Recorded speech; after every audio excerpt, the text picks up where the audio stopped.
అందరికీ నమస్కారం. వీధి తలుపు ఓరగా తీసి ముఖం బయట పెట్టి అటూ ఇటూ తేరిపార చూసింది అనుమానాస్పదంగా. ఎవరూ లేరు అని నిర్ధారించుకున్నాక తలుపులు మూసి గడియ పెట్టింది సావిత్రమ్మ. పడక గదిలోకి వెళ్ళి ఆ తలుపు కూడా మూసి చెక్క బీరువా తెరిచింది. మెడలో గొలుసుకు వేలాడుతున్న తాళం చెవితో బీరువా సొరుగు లాగింది. దాన్నిండా ఏవో కాగితాల కట్టలు, చిన్న చిన్న వెండి సామాన్లు, పాత ఫోటోలు, వాటి మధ్యన ఓ పాతకాలపు చాక్లెట్ల డబ్బా. ఆ డబ్బాని అపురూపంగా బయటకు తీసింది. మంచం మీద కూర్చొని డబ్బా మూత తీసి పరుపు మీద బోర్లించింది. గలగలలాడుతూ నాణేలు, పెళపెళలాడుతూ నోట్లు పక్క మీదకు దొర్లాయి. చెయ్యి ఒకసారి పమిట కొంగుకు బాగా తుడుచుకొని ఆ సొమ్ము లెక్క పెట్టడం మొదలుపెట్టింది. ముందు నాణేలు, ఆ తర్వాత నోట్లు. మొత్తం కలిపి 42,400 రూపాయలు. సావిత్రమ్మ కళ్ళు సంతృప్తిగా మెరిశాయి. ఇంత డబ్బు ఒకేసారి చేతిలో పెడితే మెప్పుగా వెలిగిపోయేది. కోడలి ముఖం ఊహించి చాలా సంతోషమనిపించింది. నా పిల్లలకి నేనుండగా తక్కువ కానిస్తానా అని అనుకుంది ఒకంత గర్వంగా. అదే సావిత్రమ్మ లక్ష్యం పంతం.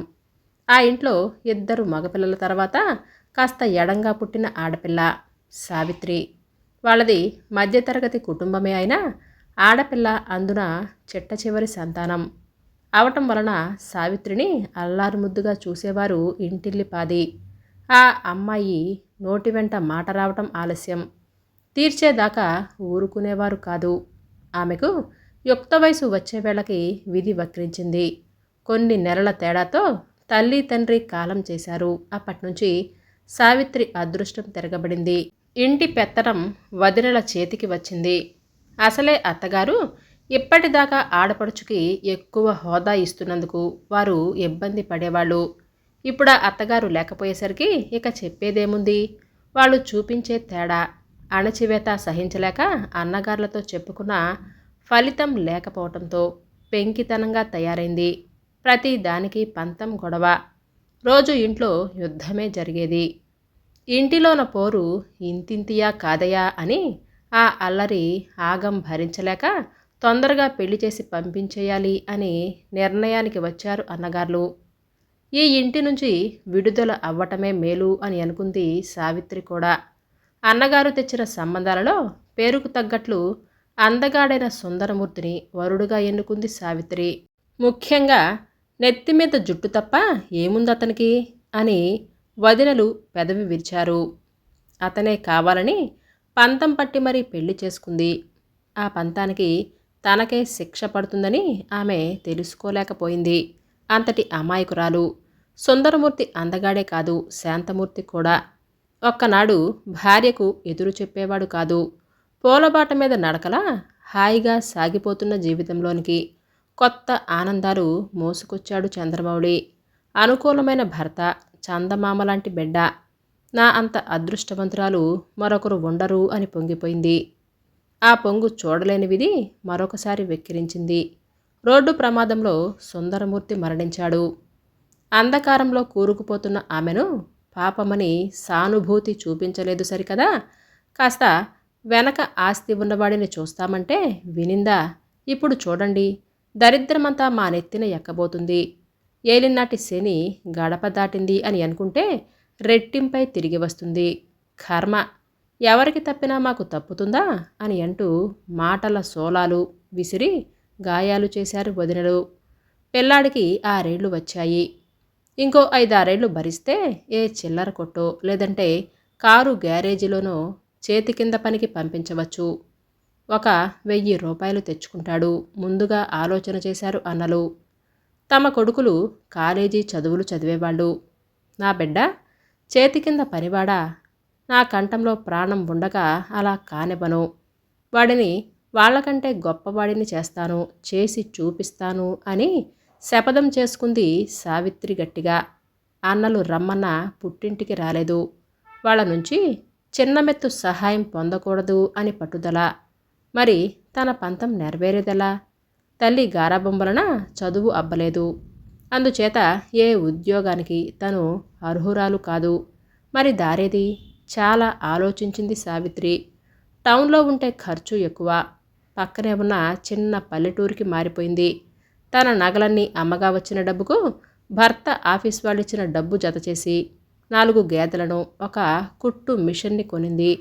ఎండ కన్నెరగకుండా పెరిగిన సుకుమారి పశువుల దగ్గర పని కూడా చిరాకు పడకుండా చేసింది. పాలు, పెరుగు అమ్మింది. చివరికి బట్టలు కూడా కుట్టింది. నామోషి అనుకోకుండా, క్షణం కూర్చోకుండా ఇంట్లో ఉండి తను చేయగలిగిన పనులన్నీ చేసింది. పైసా పైసా కూడబెట్టింది. రూపాయి ఖర్చు పెట్టాలంటే 10 సార్లు ఆలోచించి లోబీతనం చూపించే సావిత్రి కొడుకు దగ్గరికి వచ్చేసరికి ఏ లోటు రానిచ్చేది కాదు. బట్టలు నలగనిచ్చేది కాదు. వెండి కంచం, వెన్న మేగడ వేసి పెట్టేది.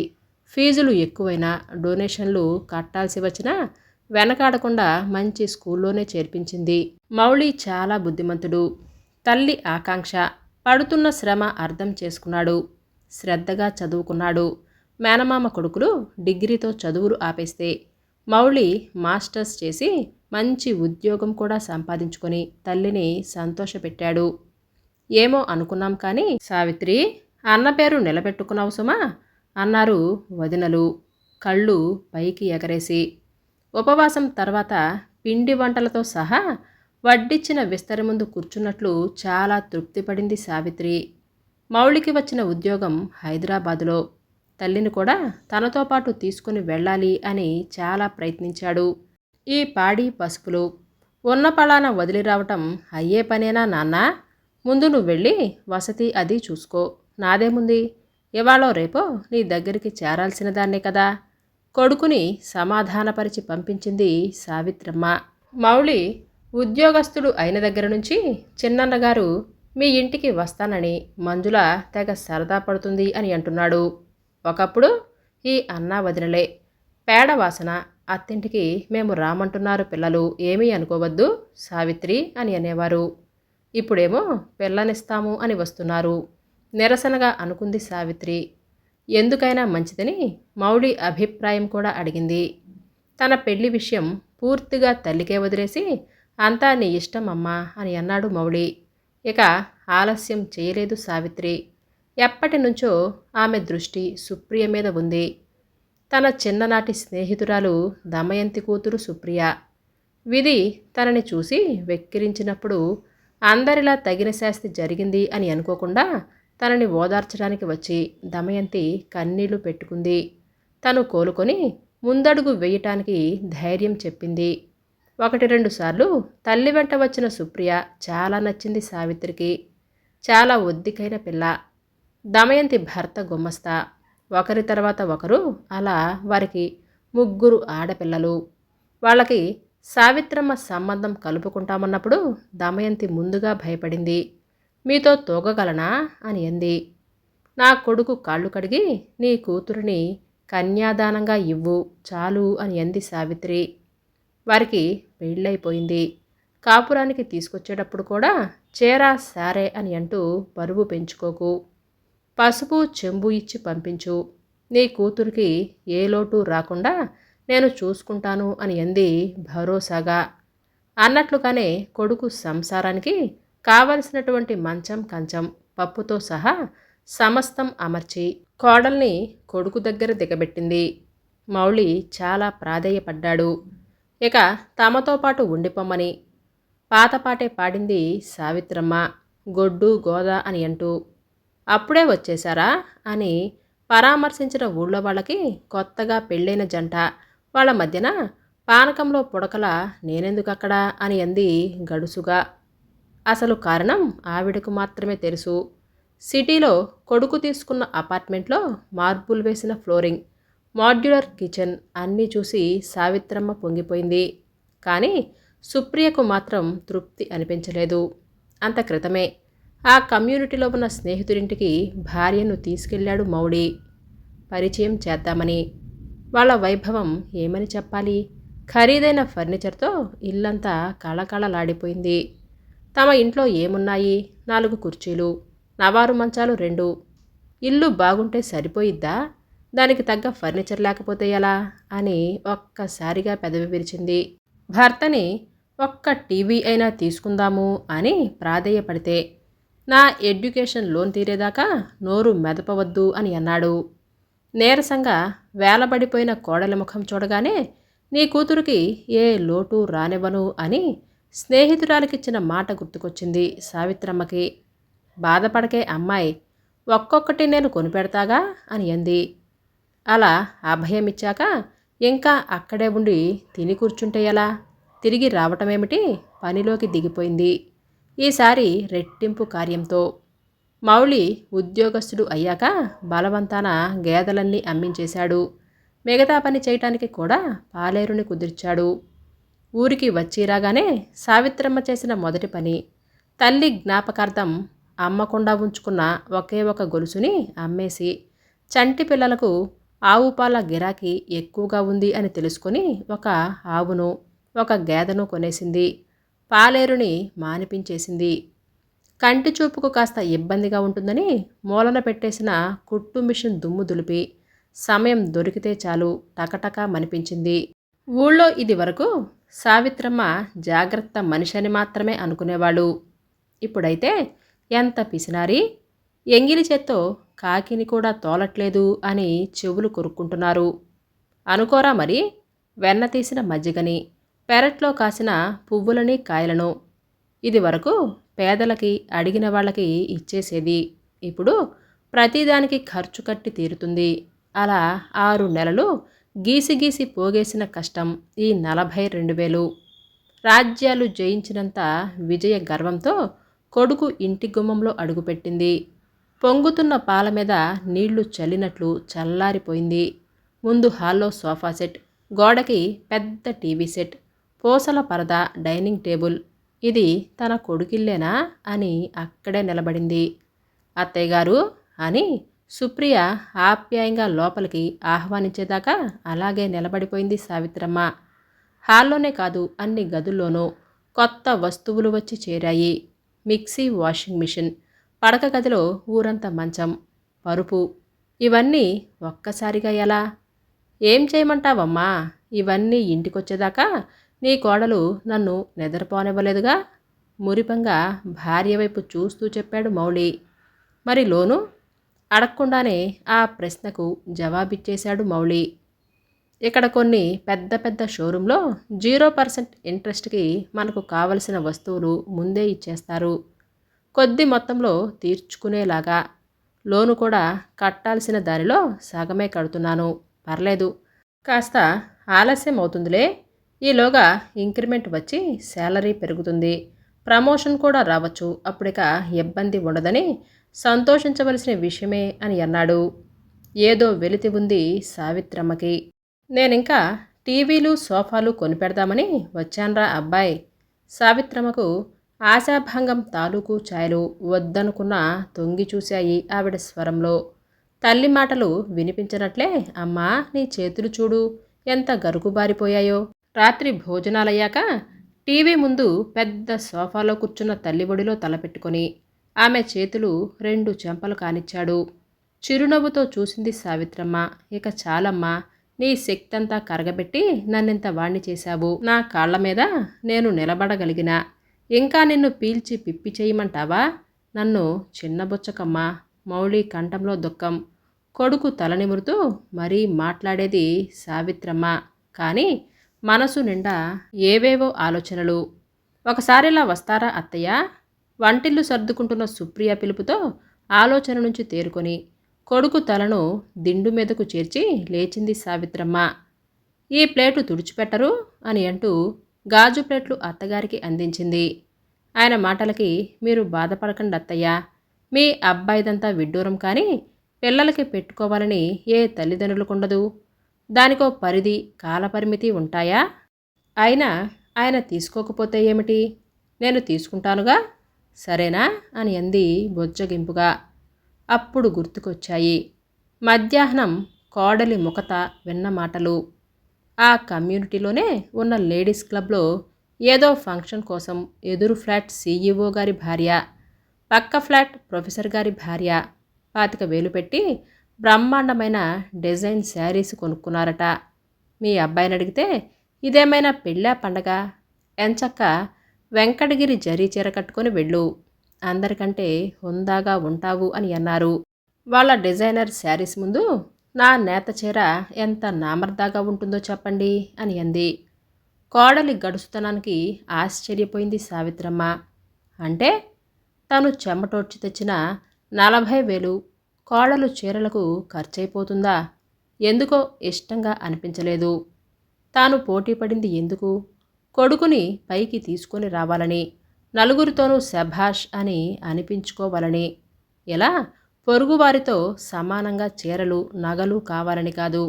సుప్రియది ఆరోగ్యకరమైన పోటీ కాదు. తల్లిని జాగ్రత్తగా ఏసీ బోగి ఎక్కించి రైలు బయలుదేరటానికి ఇంకా టైం ఉందని తల్లి పక్కకు వచ్చి కూర్చున్నాడు. వీడ్కోలు చెప్పటం ఎప్పుడూ బాధాకరమే. అమ్మా, నువ్వింకా కష్టపడటం నాకిష్టం లేదు. అవన్నీ వదిలించుకుని తొందరగా రా, నా దగ్గరికి వచ్చేయి.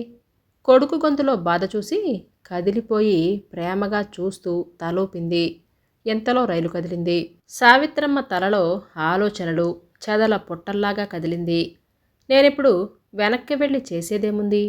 మళ్ళీ డబ్బు కూడబెట్టడానికా? ఎందుకు? తన కొడుక్కి అవసరం లేదు. కోడరి ఆడంబరాలకు తనివ్వలేదు. అందుకే తీసుకొని వెళ్ళిన దాంట్లో 20,000 రూపాయలు మాత్రమే తప్పనిసరి కోడలి చేతిలో పెట్టి వస్తుంది. పోని కొడుకు ప్రాధేయపడినట్లు వాళ్ళ దగ్గరికి చేరిపోయి కృష్ణ రామ అని అంటూ కాలం వెళ్ళబుచ్చటమా? ఆహా, తనకింకా పని చేయగలిగే వయసుంది, సత్తువ ఉంది. 20 సంవత్సరాలకు పైగా పనికి అలవాటైన శరీరం, మనసు అందుకు ఎదురు తిరుగుతున్నాయి. మరేం చేయటం? స్టేషన్లో బండి ఆగింది. గంట ఆలస్యంగా. అప్పటికే మునిమాకు వేళయింది. సిటీ బస్ కోసం ఎదురు చూడకుండా షేర్ ఆటోలో పక్క ఊళ్ళో ఉన్న ఇంటికి చేరుకునేసరికి దీపాలు పెట్టేశారు. గేటు తెరిచి లోపలికి అడుగు పెడుతూ ఆగిపోయింది. ఇంటి వరండాలో 5-6 చాపలు పరుచుకొని పడుకోబోతున్నారు. ఎవరది అని గద్దించింది. నేనమ్మా, కవితమ్మని అని వరండా మెట్లు దిగి వెలుతురులోకి వచ్చింది. నువ్వెటూ లేవు కదా అని వరండాలో పిల్లలు మేము పడుకున్నామమ్మా అని ఆమె సంజాయిషి ఇస్తుంది. గబగబా పక్కలన్నీ పోగుపెట్టేస్తూ పర్లేదు పర్లేదు, లేవకండి, పడుకోండి అని అంది సావిత్రమ్మ తాళం తీసి లోపలికెళుతూ. మొన్నటిదాకా పాలేరుకు సహాయంగా పశువుల దగ్గర ఇంట్లో పనిచేసి పెడుతుంది కవితమ్మ. ఊరు వెళ్లే ముందే తెలిసింది. కాలవగట్టున వేసుకున్న 4 పూరి గుడిసెలు అగ్నిహోత్రుడికి నైవేద్యమయ్యాయని. వాటిలో ఒకటి కవితమ్మది. సరిగ్గా కొడుకు దగ్గరికి వెళ్లే ముందు రోజు పిల్లల్ని వెంట పెట్టుకొని వచ్చింది ఆమె. అమ్మా, మొండి గోడలే మిగిలాయి. ఎలాగో ఆ గోడల చాటునే ఉడకేసుకుంటున్నాం. రాత్రులే ఆరు బయట చలికి బిడ్డలు బెగ తీసుకొని పోతున్నారమ్మా. ఓ 1000 రూపాయలు అప్పించావంటే 4 వాసాలు పాతి పైన తాటాకులు కప్పుకుంటానమ్మా నీ పేరు చెప్పుకొని, బిడ్డల్ని బతికించుకుంటానమ్మా అని కాళ్ళ వేళ్ళ పడింది. నిజంగా జాలేసింది. కానీ కొడుకు కోసం దాచిన రొక్కంలో ఒక్క రూపాయి కూడా ఖర్చు పెట్టడం ఆమెకు ఇష్టం లేదు. అయినా తనకు మారిన ధర్మం కూడదన్నారు పెద్దలు. నా దగ్గర ఎక్కడుంది కవితమ్మా? డబ్బుకు ఇబ్బందిగా ఉంటుందనే కదా నిన్ను కూడా పని మానిపించాను అని అంది కారుణ్యాన్ని వెనకపెట్టి. ఆ రాత్రి నిద్రదేవత సావిత్రమ్మని అనుగ్రహించలేదు. ట్రైన్ ఆగినప్పుడు నిలిచిపోయిన ఆలోచనలు జోరీగల మనసును చుట్టుముట్టేశాయి. ఈసారి సంపాదించింది తనకు గాజులో గొలుసులో చేయించుకుంటే? అయ్యో రాత! నగల మీద వ్యామోహం 25 ఏళ్ల క్రితమే చచ్చిపోయింది. ఇప్పుడు లేచి రమ్మంటే వస్తుందా? ఇదా అదా ఏది అన్న గుంజాటం ఆలోచనల వలన తెల్లవారుజాముదాకా మెదులుతూనే ఉంది. సావిత్రమ్మగారు! కవితమ్మ కేకలతో మెలకు వచ్చింది సావిత్రమ్మకి. గోడకున్న వెంకన్న క్యాలెండర్కి దండం పెట్టుకుంటూ లేచి వీధి తలుపు తెరిచింది. వరండా కడిగి ముగ్గేశానమ్మా, వెళ్ళేటప్పుడు చెప్పి పోదామని పిలిచాను అని అంటుంది కవితమ్మ. రాత్రి తనని చూడగానే కప్పుకున్న చిరిగిపోయిన దుప్పట్లు పక్కకు తోసేసి భయంగా లేచిపోయి తల్లి చీరకుచ్చులు చుట్టుకుంటూ ముడుచుకుపోతున్న దాని పిల్లలు చటుక్కున గుర్తుకొచ్చారు. ఎందుకో అప్రయత్నంగానే కవితమ్మా అని పిలిచింది. గేటు వరకు వెళ్ళినామే ఒక్కసారిగా వెనక్కి తిరిగింది. 1000 రూపాయలు కావాలన్నావు కదా, రా ఇస్తాను అని అంది.